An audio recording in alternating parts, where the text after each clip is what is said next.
Yeah. record. Tells you that little memo now. But I think that the East Coast of Canada is where you were, which is probably the Yeah. most like England because it has some older character buildings. Yeah. It was settled first, probably similar in weather, and it makes Yeah. sense. So maybe, but it felt good. It felt homely, that's for sure. And they So really know how to yeah, party out beautiful. there. Do they? Is that right? Do you know, it was such a flying visit. We didn't really get to do that, but I just used to love, like, the food was good. You know, the Mhm. port was lovely. The people were great. So for me, yeah, love it. And I'd like to do more exploring out there, to be fair. It's, yeah, it's beautiful for I'm sure sure. you will. You'll be back here for sure. I hope so. So I know you've had some great successes in parts of the world that maybe you're still trying to get to North America more, right? Like I think um, that this is like a good opportunity for you to tell everybody about some of the experiences you've had so far. Absolutely, yeah. I mean, I'm sure none of your listeners will have a clue I am, but I did the X Factor, which is, it was at the time of doing it here in the UK, it was number one show on the TV. Yeah. And I think, considering we've got such a small country, I think there was 22 million viewers in the final, of which, my sister and I managed to reach that part of the show. So aside from the football, which we're big into our football here in the UK, as I'm sure the whole world knows, aside Yeah. from one of the games of the national team, it was like the most watched show of the whole year, which, it's amazing. So, and we ended up placing third, got signed to Simon Cowell's record label. I'm sure you've heard of him in Yes. Canada. Yes. Absolutely. Actually, we've heard of the X Factor. There was an American version of it for a short time. Yeah. Uh, so I think what we know mostly of the X Factor, I think isn't that where One Direction came from? Yes, certainly. They Uh, were a few years after my sister and I, but yeah. yeah, obviously they managed to crack America, which is what I think every artist in all of the world are trying to do, trying to get over. But Uh, yeah, incredible experience. That's all I can say about that. well, that's what I want to help. I want to help with getting you known out here, and so Oh, that thank hopefully you. you can come tour here. And so you've been performing since a very young age with your sister as well. Yeah, I guess so. I mean, I've always loved performing. It's something that's sort of in my DNA. I tried. My dad was a footballer. I tried to be a footballer in my early years, didn't quite work out, and ended up sort of finding that I had a voice, and all through school it was something that always I was known for, and just kept me going. And yeah, when I was 7 years old, I was in the touring production of Evita, which again, a huge show, Wow. and it kind of gave me that grounding in theatre, which is something that I still love to this day. Nice. Yeah, finally finished school at 16 and went and tried numerous boy bands, and Yeah. ended up on cruise ships, which was really good in my early years, from like 17 to uh, 20, around about that sort of age. And then all of a sudden it just took off. Went for the fateful audition. Hmm. My sister and I got put together as a band, and it all kind of went from there. But I mean, to be honest with you, in answer to your question, my sister and I didn't necessarily perform together an awful lot, apart from like indoors to our family, because we were both lovers of performance and music. Yeah. And so we used to perform together a little bit when we were kids, but we were actually going in our sort of separate directions. She was off to college in London, one of the big sort of theatre schools, and I decided to go a separate route, as I said, with boy bands and Hmm. trying to make it in the commercial route. And yeah, we ended up just coming back together for the X Factor, and that kind of took us on a 10 years of touring together. We did Wembley Stadium, the O2 Arena Oh here my in the goodness. UK. It was incredible. Wow. Yeah, amazing times. But as you know, with those kind of shows, it's kind of like a conveyor belt. Before we knew it, One Direction were along and we've been forgotten. So it's just one of those things. It's a finicky business, but Mm. what a great like experience for you to get out there and known through that show. Who were some of your musical heroes growing up? Who influenced you? Do you know, my biggest ones, I mean, I was born in 85, and I Mhm. didn't really start understanding music till I was maybe 6, 7, that sort of age. But by then it was like a lot of the greatest hits from the 80s were coming back. So Bon Jovi was a huge one. Meatloaf. God, you love Bon Jovi. Bon Jovi's my favorite band, so I love it. I yeah. love that. Do you know, it's just the other day I was putting the greatest hits back on. You just think how many bangers there are, and I know every single word because it's like ingrained in me because I played it non-stop until it was all scratched. You know. Yeah. So yeah, Bon Jovi was huge. Meatloaf. It's. I'm trying to think. I love the 90s was definitely my era. And all the influences came from there really. And you know, obviously the kind of sound of it has come from there, but obviously the production moves on and things keep moving forward. You've got to kind of get a mix so that it doesn't seem so old fashioned. It's like, unless that's your thing, you want to try and do that. But I mean, they were the two big ones really. I mean, you probably won't know over in Canada, my other favorite who kind of saw me through the 90s was Robbie Williams. I Oh, we mean, I know think Robbie he Williams. tried to hit America, right, and didn't quite Well, hit the world alight. I think he hit pretty good in Canada because we knew a lot of his hit singles. Yeah, amazing. So of Yeah. course you got like Angels and Rock DJ, all that kind of stuff was big. He was in a band called Take That were big in the 90s. And again, I was kind of like, they were so loved by the girls, it was like uncool to like him as a guy. But when he came out solo, he kind of come out with this new image, and I definitely followed everything that he was doing. So they were the major ones really. But I'm a lover of all things music, and particularly that era. And which is very interesting because this is a 90s centered podcast. So I thought you'd Yes. have a lot to offer in the influences you've had. And pretty much growing up around that same time, because that's when I discovered who my favorites were as well. Go on, let's hear some. Well, obviously Bon Jovi. Yeah. Yeah, that was a huge one for me. Alanis Morissette's got to be in there, surely. Absolutely. But we knew her Goes back. without saying. Did you ever hear about her pop career before she became big with Jagged Little Pill? No. She was big in Canada, just doing like pop songs for 2 albums.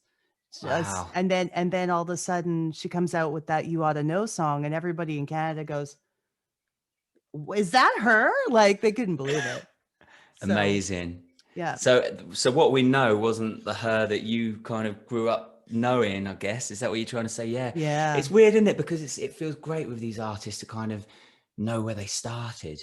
And I often find that it's like my dad grew up in the era of Queen, and I went and did We Will Rock You, which obviously is another big sort of Queen, all the songs of Queen are in it. Yeah. And he said, you know, when they first started, you know, I saw them in this small venue, and and at the time, you know, everyone thought it was uncool to like them, and it's just madness. So amazing stories, but every musician has their route, I guess. And he's very I'm hoping that it'll happen to me. Yeah. He's very fortunate that he got that experience to see them live like that.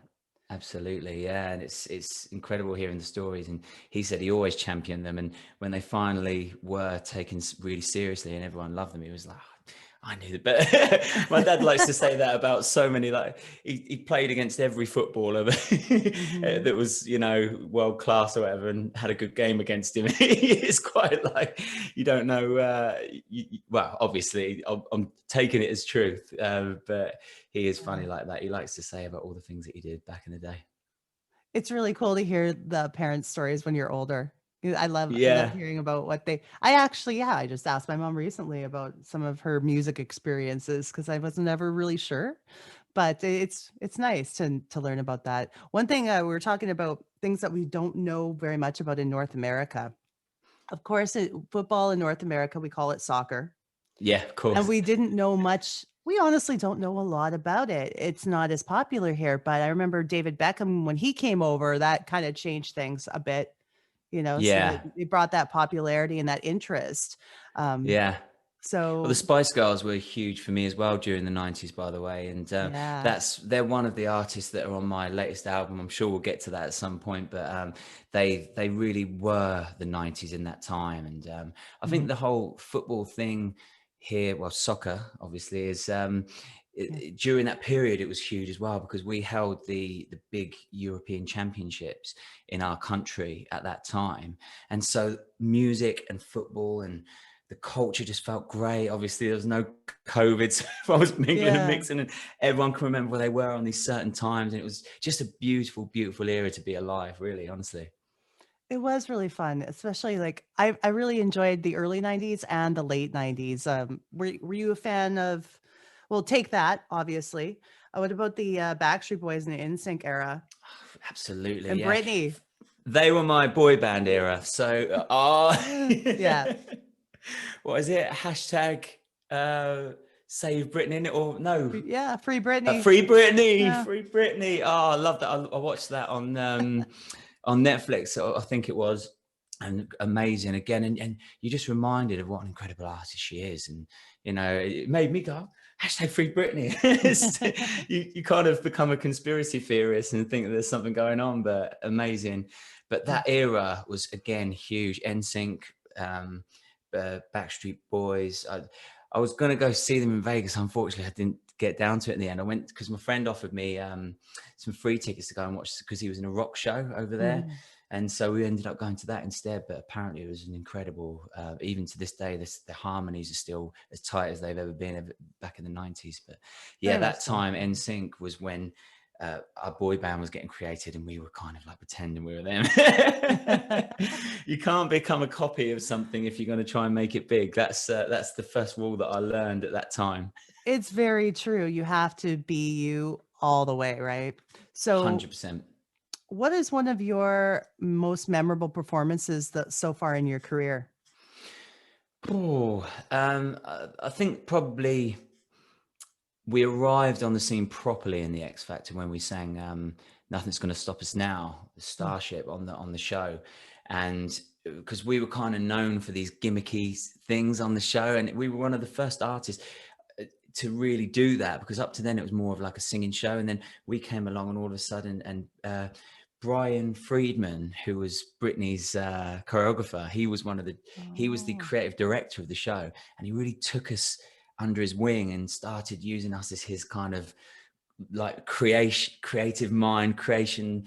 And it was incredible. And all of our performances were kind of known for being the fun performance with, you know, everything happening, glitter, blues, you know, you name it, it was there. We had even had turns of the stage to a circus in one performance. But I remember, because we were getting a lot of stick for our performances, saying it's all about the gimmicks and stuff. So this day we stripped it all back and just sang the classic song with all our heart. We were both wearing black, and we managed to get through that week. And I think for me, that was the performance that I'll look back on and go, people then started to turn and go, well, these guys can really sing, these guys have got something, and it kept going through. But there was a really emotional performance as well right at the very end in the semi-final, because unfortunately my sister was got bullied at school, and they decided to turn, you know what they do on these shows where it's like trying to make it emotional, but it was a true story, but obviously it was just heightened, and we sang a song that meant an awful lot to her. And that I still remember that to this day as one of the most special performances, just because of the emotion that was added to it. But of course, going on tour was then a huge thing too, and there's so many amazing experiences with that. So, I mean, there was 3 big ones there, but they're definitely the ones that stick. And you know, to all your listeners, to everyone viewing, you can definitely check them out on YouTube. I'm sure we'll be on there somewhere, and leave a comment, I guess. I'm going to point them to I'm going to point them to your social media. I'm also going to be playing some clips of some of your songs throughout the show, so people can get to know your sound and everything, and learn more about you. What was it like working with Simon Cowell? Incredible. He was our mentor on the show, and he was relatively hands-on. He was a very, very clever guy, and he didn't only see the song and what would suit you. He also saw the bigger picture and what it meant for you as artists and which direction you were going. So he was always very mindful of that. And he gave so many sort of pearls of wisdom. And he's one of those people that he's got such an aura and charisma that when he walks in a room, you hang on his every word, and you just Mhm. really want to impress. I mean, I guess, you know, knowing that he could sign you up to the biggest label in the world at the time was probably a reason why you wanted to do everything you could to impress. But I think we did. I think we impressed him from the word go. Um, One thing I will say on the flip side was we had an album deal with him at the beginning, and then you know, we ended up going gold here in the UK. I think we did 250,000 sales, which is really, really good for that time. And obviously there's a lot of physical Mm. copies selling at that time. Yeah. Um, the year before, Leona had gone multi-platinum all over the world, Mhm. and so it wasn't really enough for that label. And when we did finally get dropped, it was his sort of right hand lady that gave us the call instead of him, you know. And we felt like Mm. we'd worked our socks off to try and make sure we deliver for him. So that was a shame, but incredible guy, and gave us all of our dreams. And to this day, it's kept me in good stead. So I've got no bad word to say about him, for sure. Wonderful. Wonderful. Now, like I said, there's things we don't know much about in North America, and one of those things would be the legendary Eurovision Song Contest, which just wrapped up about a month ago, right? I know, Germany. No, it But this wasn't is Germany, was it? Yes, it was. Yes, it was. but this is a No. huge deal internationally. Yeah. It's a Oh, you, huge you deal. watch it, do you? I didn't learn about it until recently. Is Isn't that that because you crazy? watch Eurovision on Netflix with Will Ferrell? I thought you might say that. I'm joking. But I guess it Oh, kind of made people finally realize there's this huge, huge event. It's called yeah. Eurovision. Now, you sang a song. You recorded a song that was a Eurovision track, right? That's true, yeah, for Melody Festival. And but the thing is, it's so political. I don't know if you guys know this, but No, tell like me. for example, the UK will never win it. I mean, they did back in the day because we were kind of liked in Europe, but obviously with this whole Brexit thing, I think we've kind of been climate. I don't know, I don't like getting political, but as far as the Eurovision Song Contest, we're not endearing ourselves to the rest of Europe, let's put it that way. And I think Mm. that's their chance to let us know that, you know, we're not favorable. And we had a decent song. I mean, it certainly wasn't, you know, a winning song. It certainly wasn't top five. You couldn't say we were robbed, Mm. but we always know if you enter for the UK, it's gonna be a political thing. You're gonna end up with 0 points, and you're gonna end up with egg on your face, and it's quite embarrassing. So we decided to flip on its head because we knew it was so political. We knew we had no chance. We ended up collaborating with a Swedish writer, and ended up going for trying to enter for Sweden, and they go through like an X Factor style show called Melody Festivalen, Oh. to try and find their winner to go and represent them at the Eurovision Song Contest. And yeah, unfortunately didn't make the top 6, which meant you were on the show, but it was it got really far, and the song ended up getting released in the end, and it was a real fan favorite. So Mm. that was my experience with it. But look, I mean, it's one of those things that I would absolutely love to do in my lifetime. I wonder whether that ship has sailed, but at the same time, you can never say never. So Mhm. it'll be a hell of a lot of fun, that's for sure. But even if we did get nil points, to say that you've been part of such a huge show and something that's loved all over Europe, it would be something incredible for sure. Absolutely. I'm going to play a clip of that song in particular as well. And now Great. that you're an established solo artist for over 5 years, you have just released a jazz take on some classic 90s hits, which I'm really excited about. Swing for the 90s. Yeah, I mean, so much fun firstly, the nostalgic feeling of reminiscing over all those incredible songs and those incredible days of my life.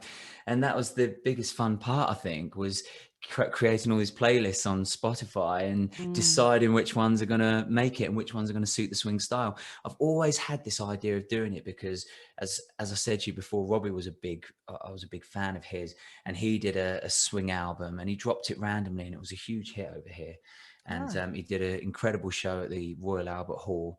and it's one that I used to kind of watch and rewind and play and watch his mannerisms.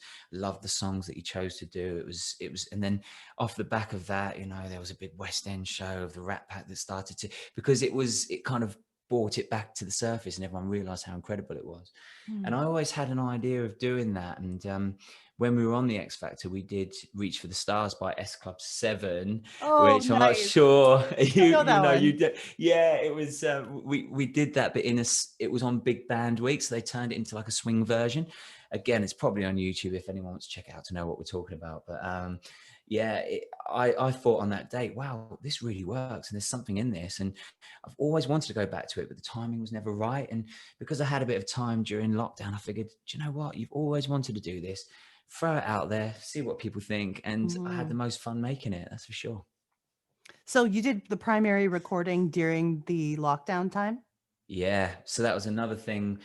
Getting the right producer was paramount, but it was kind of I was getting the tempo right, and then just kind of singing it in, and then he kind of created a MIDI track, and then he sort of almost put the parts together, but then sent it off to some incredible session musicians who Mm. would then send the parts, and I would just here at home record the vocals indoors, and I really enjoyed singing all those songs that I used to love and putting my version of it, and so it all came together, and it's amazing. I think there's something to be said for musicians being together and the flow happening and for us feeling it together, but also I think what an incredible world that we can have a pandemic like that causes such a crisis, and yet we can still do what we love and still continue to create great music, just Mhm. purely because of our love of it. And there's something to be said for, you know, we're going to make this happen no matter what. And I love that. And I think we came up with a great piece of art, and I'm so proud of it.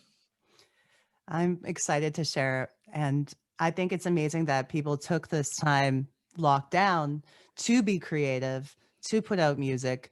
I think the only downside was just the lack of being able to perform Mm, for an that's audience. huge. Yeah. Do you have some performances starting to come back up? How is the A state? few. I've got one on Yeah. the 31st of July, which I so need it.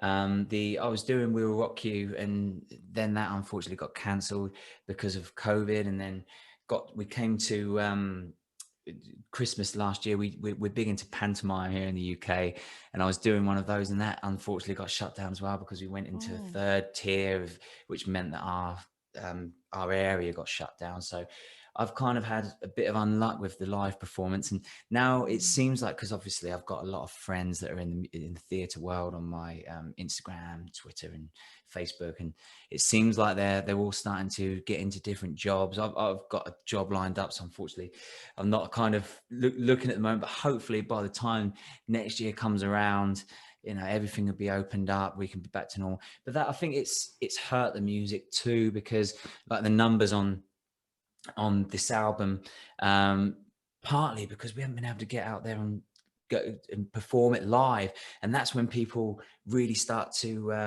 internalize it and feel emotion because they've been there, they've seen it, and they want to remember those times. Mhm.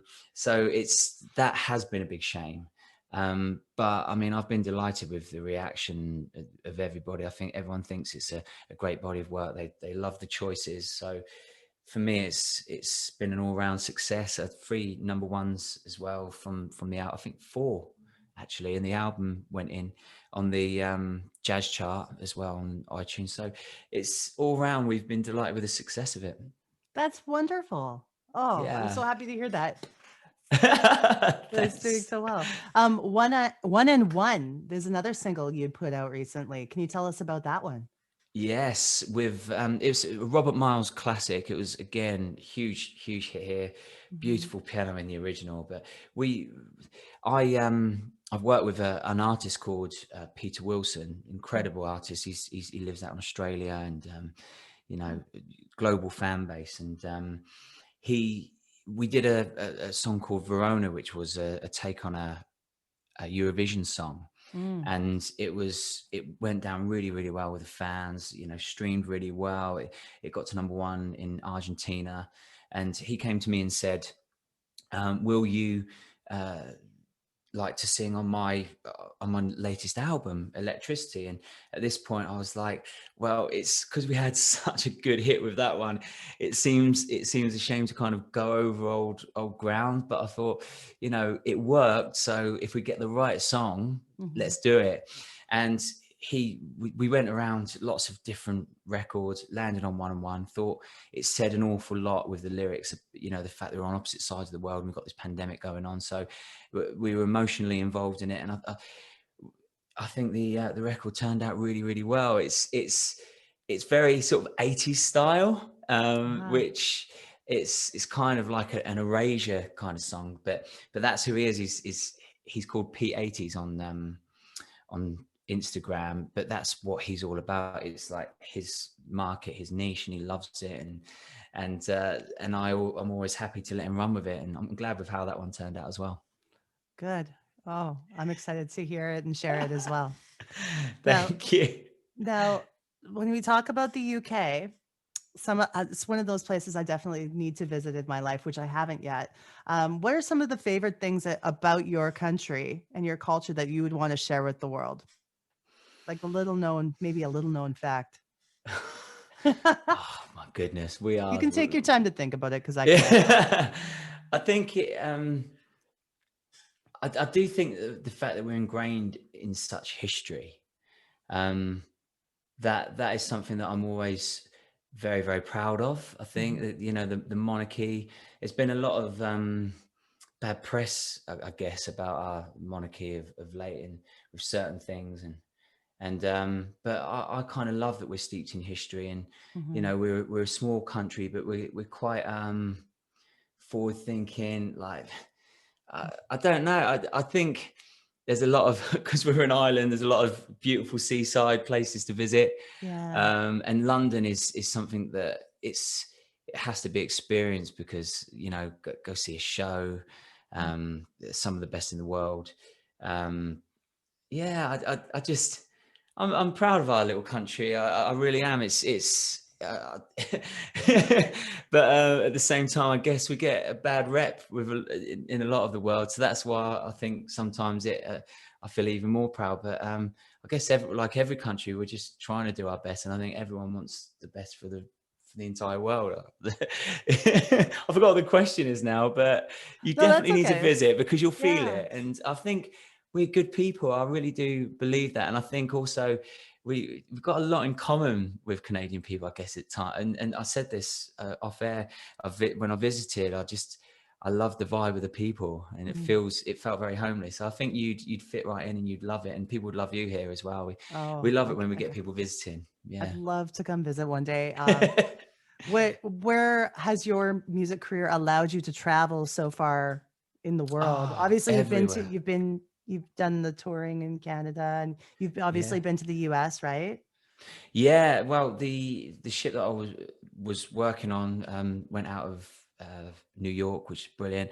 We recorded recorded a lot of our album in Sweden, but we went out to LA to do the photo shoot, the video. So spent a lot of time out there, which again, it's like a little world of its own in America. It's completely different to a lot of the other places. But yeah, I mean, really, a lot of the places in America I visited. I did the Med, pretty much all around the Mediterranean, you know, Spain, Egypt. I feel like, you know, I've seen an awful lot of places, and I've loved broadening my horizons and traveling, and a lot of the Caribbean as well. Cool. It was beautiful out there. Australia, did a tour of Australia, Sweden, and Denmark. You name it. I've kind of been there and experienced it. And a big one, I thought the one that shocked me the most, I think, was I did a big tour of China, and my goodness, like, it's like no other place in the world. Like, I feel like you kind of know where you stand. Most basically, when over there, it's just a whole new world, really. And I found it intriguing to kind of understand the culture and the differences and stuff. But I love broadening my mind like that and going and visiting all these different places. Isn't traveling amazing? Like, yeah, for sure. It's something that you've got to do, whether you do it when you're young and, you know, full of beans, just want to see everything, you know, or when you, or whether, because I know that, like, my family are thinking, we're all set now. And once the kids are all settled down and everything, we might go and do that because we haven't had the chance to do it because we've, maybe got married young and stuff. And now they want to do it. I think it's something that's got to be done because there's so much beauty out there in this world. Is there a different sense of achievement when you want to break in America as opposed to anywhere else in the world? I guess it's like, if you can make it there, you can make it anywhere. And to quote a swing artist from the a very famous one like that. I think that also here in the UK, there's something that's if you can make a success out there, there's like respect for you. But then it's like, I look at James Corden, for example. We always saw him as like one of our own, and now he's gone out there. A lot of the people here in the UK have kind of gone off him, like, oh, look at me, big Charlie now. But that's kind of something that I don't like about the people here in the UK. Actually, is it's like we'll champion someone to a certain level, but we don't want them to fly. It's like, okay, you come back there. And one thing that I love about North America is that there's this feeling of positivity and no, you keep on flying. We'll applaud that, and it's a culture that I think is something that we should embrace a hell of a lot more. I could see that in Canada. I know when any of our actors or any of our musicians make it in the US, we totally applaud them, and we make it very well known that they're Canadian. They're Canadian. We're so proud of you. You know what I mean? Yeah. That's Brian how Adams, we are. I mean. yeah, exactly. Celine, it's just. Oh yeah, good. That is how we are. Yeah. What's a concert that you experienced in the 90s that would have changed your life or really affected you? I'm sure you won't know these. It's okay. But there was a band called Deacon Blue. And I've heard the name of Deacon Blue. Yeah, a Scottish band, and they're very sort of like they were championing the whole working class thing, and I think that's why I came to love them, because my dad loved them, and because he's always been that way. He was a footballer, but it was something, he was really passionate about it. But I remember going to a concert, and I was the youngest in there by a mile, but I knew all the records because my dad had kind of pushed them on me. And also my granddad was there too, so we had the 3 generations in our family. He was the oldest by a mile, my granddad.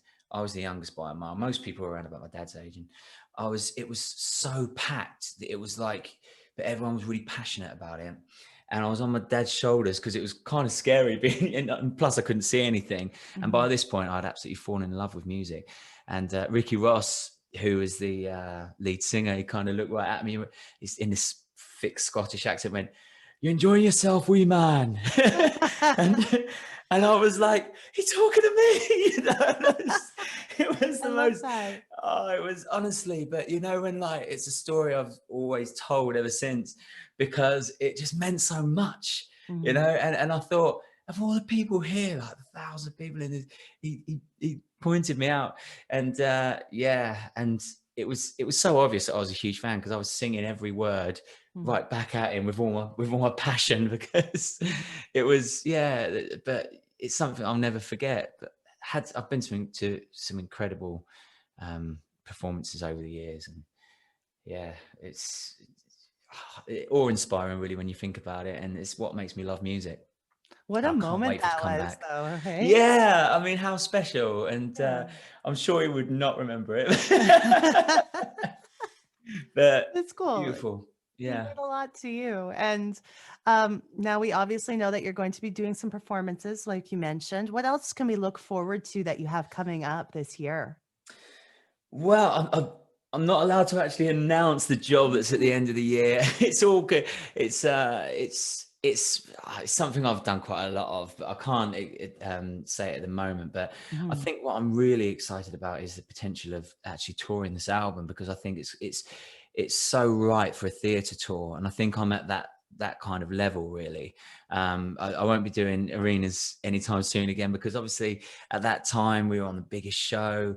Even when we did the arenas, it was as part of the X Factor tour. So I kind of need to build myself up again if I'm going to get to that level. But I think going out with a really great jazz band and just going out and singing all these 90s classics would be incredible. And I'm definitely thinking about trying to get a tour together in the UK for that. Yeah, I've got the show at the end of the year, but I just think here we're still locked down after all this time. And I think as soon as we're out of it, things are going to open up and things are going to come back, and then we're going to get that love for live music back, and that's something that I just can't wait for. Stronger than before, because people now really appreciate what they were missing out on, I think. 100%. I'm kind of worried on the 31st that I'm gonna sort of blow it all in one song, you know, at the beginning, because I'm just so excited to get out there, and I'm gonna give my entire heart, because it's going to be an outpouring of, you know, the fact that I've missed it for so long, and I'm gonna have to pace myself and make sure I get through the half an Embrace hour it. set. And I will. I'll thank my lucky stars, and that I'm up there again, because it's been a long 2 years without performing. It's like air to performers, and to not be able to do it is really, really difficult. It means a lot, you Amen. know? Yeah, Yeah. I agree. It's been so wonderful chatting with you and getting to know you and learn about your music. And I can't wait to share you with the rest of the world over here, you know? So thank you for your time today, Sean. God bless you. Thank you. And big love to all of Canada. And I hope you embrace me. I hope you go check me out. But it's been an absolute pleasure. And I hope to come over again at some point for sure.